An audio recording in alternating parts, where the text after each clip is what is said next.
네, 시청자 여러분 안녕하십니까? 오늘 김대훈의 뉴스토크는 한 뼘 더 나아가려고 합니다.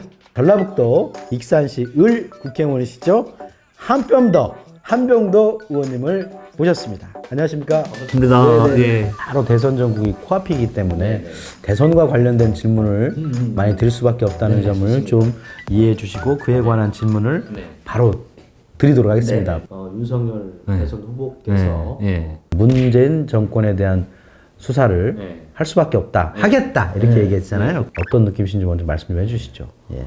충격적인 발언이었고요. 무엇이 적폐인지, 그렇죠. 어떤 사건이 문제였는지, 국민적 관심사가 있다든지 한 건도 없지 않습니까? 맞습니다. 본인이 중앙지검장하고 검찰총장 하면서 오히려 권력을 휘둘렀죠. 저희들 문재인 정부에서 단 한 번도 검찰의 수사 관련된 가이드라인을 내린 적이 없습니다. 그렇다면 왜 윤석열 우리 후보가 이런 센 발언을 했을까요? 국민들 편을 갈라가지고 또 싸움을 미리 걸고 있는 이런 양태이고, 전 그 발언을 하면서 머릿속에 싹 스쳤던 게 이명박 정부의 노무현 대통령님을 정말 그 나중에 밝혀졌지만 없는 논두렁식에 만들면서 그 모욕을 주고 그걸 만들어내고 특수부의 특징이 없는 거 기억해서 만들어내는 거 아닙니까? 저는 그 생각이 머릿속에 확 스치더라고요.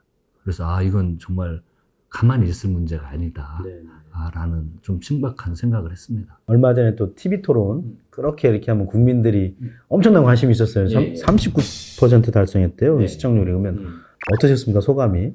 토론이 끝나고 받은 느낌이 검찰이라는 한 조직에서 수사만 하고 한 그것, 그리고 대통령 후보가 되니까 갑자기 며칠 동안 준 자료를 보고 답변하는 게 저는 여지없이 드러났다는 생각이 들고요. 본인이 정책에 대한 자기 소신이 없다는 걸 반증을 한 거거든요. 제가 물론 민주당이긴 하지만 이재명 후보는 다양한 분야에 대해서 시장, 도지사, 그리고 본인의 기존 그 정치 현장에서 학습된 것들이 표출이 됐다고 생각이 들고, 준비된 후보와 좀 급조되는 후보의 느낌으로 관전평을 하고 싶습니다. 안철수 후보는 어떻게 보고 계세요? 전 토론회보다는 조금 더 좀 차분한 대응 이런 것들은 있었던 것 같아요. 맞습니다. 예.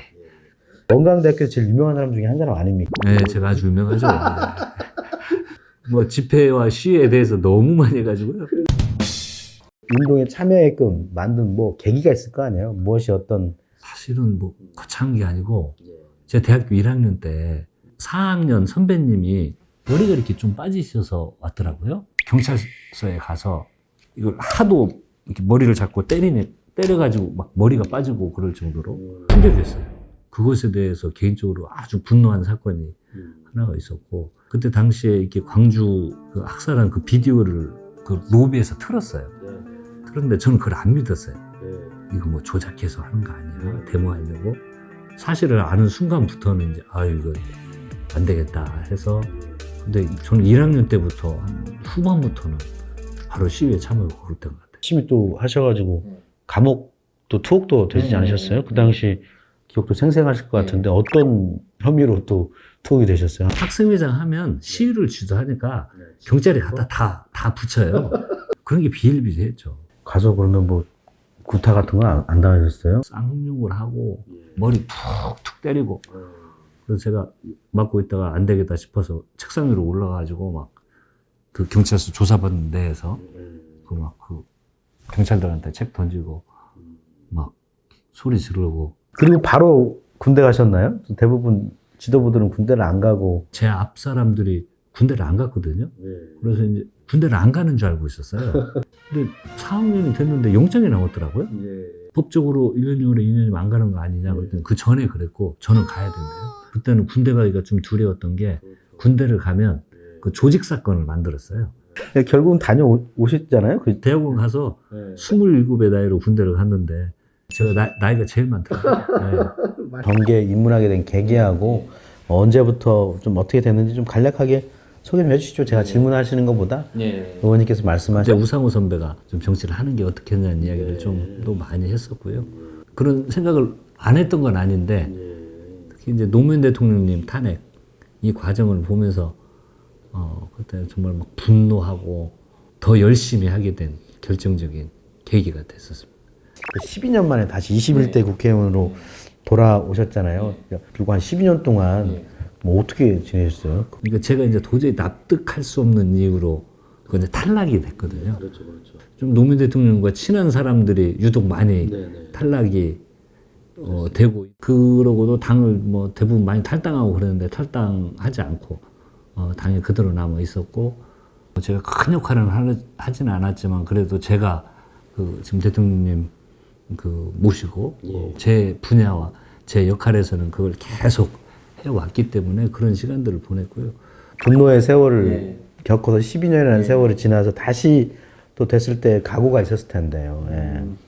국회의원이라는 이 배지에 연연할 필요는, 이제 이 과정에 역할이 주어졌을 때 내가 어떤 일을 하느냐, 그리고 얼마만큼 보람된 일을 하느냐지, 저는 개인적으로 지방 소멸에 대한 그런 거에 대한 고민이 아주 많은데, 그래서 지금 뭐 국가균형발전법, 고향사랑 기부제법, 이 관련된 법안도 많이 발의하고, 또 청와대 있을 때도 재정 분권 통해서 어떤 지방 재정이 좀 더 확충될 수 있도록 이런 일들을 하고, 이건 다 보람이거든요. 흔적에 남는 거고, 여기에 연연하고 집중하자. 전라북도의 발전도 더 됐으면 좋겠고, 좋은 기업들이 오고, 물론 좋은 대학들이 있지만 더 좋은 대학들을 더 키웠으면 좋겠는데, 또 의원님이 1호로 발의한 법안이 국가균형발전 특별법인 것 같아요.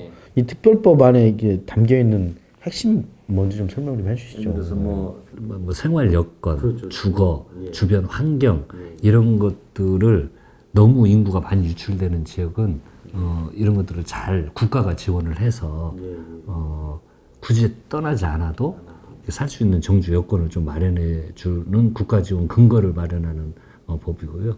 그리고 고향사랑 기부금법도 그 이제 기부를 통해서 지방 재정을 확충할 수 있는 이런 근거도 좀 마련을 했고요. 이렇지 않으면 앞으로 뭐 교육, 문화, 인구, 모든 건 경제, 수도권 집중이 가속화되면 이 국가적 재난이 될 수도 있거든요.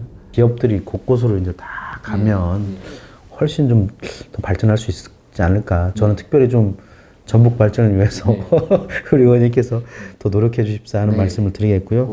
뭐 마지막으로 그 정무수석 시절에 한번 얘기 좀 한번 드려볼게요. 그때 여야정 국정상설협의체 구성이 그때 합의됐었잖아요. 근데 실제로 한 번밖에 안 열리고 뭐 지금 뒤에는 없어졌나요? 유야무야됐다고 제가 알고 있는데 왜 그랬습니까? 왜 그렇게 여야정이 좀 같이 해야 되는데 야당이 안 만나준다고 하니까, 그러니까 대통령께서 그러면 상설적으로 만나자, 분기에 한 번씩. 그래서 3개월에 한 번씩 보고 주요 현안이 있으면 또 만나자. 야당이 또 그걸 거부를 했어요. 좀 답답한데요. 아무튼 답답한 걸 또 사이다처럼 또 극복해야 되니까 마지막으로 그래도 민주당에서 지금 제일 중요한 거는 또 대통령, 좋은 대통령 모시는 거잖아요. 마지막으로 이렇게 대통령 이재명 후보를 지지하는 그런 발언 해주시죠. 최근에 윤석열 후보의 발언을 보면서 좀 명확해진 것 같아요.